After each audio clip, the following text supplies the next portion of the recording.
Yeah, sorry, I was under the impression that for a period of time you were struggling to get through to your son. Is that right? I mean, it's every parent's worst nightmare what's going on here now. Could you just... Is everything OK? Yes, fortunately it is, thank you.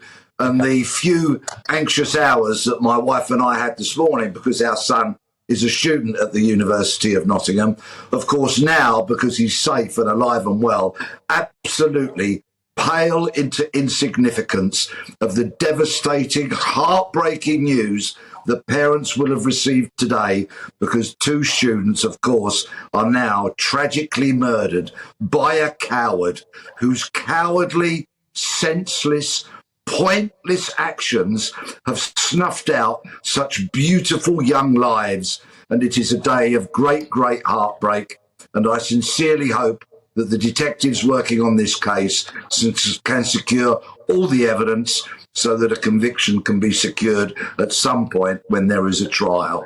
We know a knife has been recovered. We know a van has been recovered. According to reports, that van was bought second-hand off eBay just a couple of weeks before this attack took place.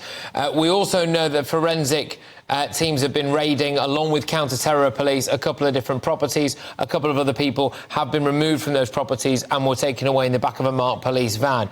What's your take on what we know so far, Peter?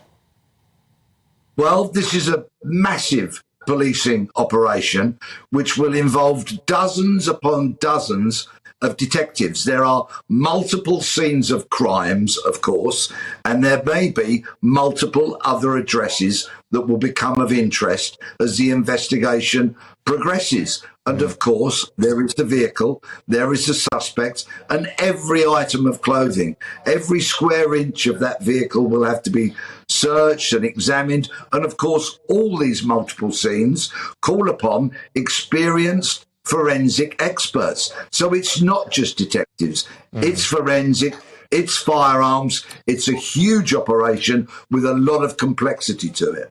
Peter, what can I read into the fact that they have put a lot more armed police patrolling Nottingham streets as we speak about? Because that would appear to potentially contradict the line and the narrative that is being put out, that they believe that they've arrested everybody who they can who's in connection with this, and that they think they've managed to secure the scene. Just clear that up for me, Peter. Well, I don't have any insider information to give you on this particular investigation, but so often we hear from the police following a murder, for example, in whatever community that may be, that there are increased patrols.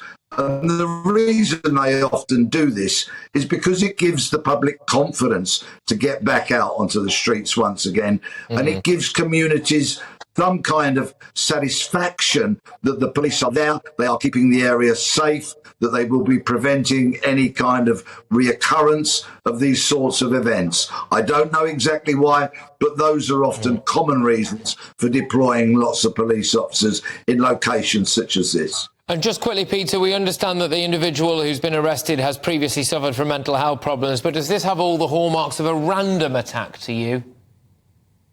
It would appear to me that it certainly was a marauding attack, perhaps with a lack of real thorough preparation. But regardless, and I take no doubt whatsoever in reiterating the words, this was cowardly. This was snuffing out beautiful young lives. And I wish the detectives all the very best in their efforts to secure evidence to ensure that any guilty party gets suitably convicted.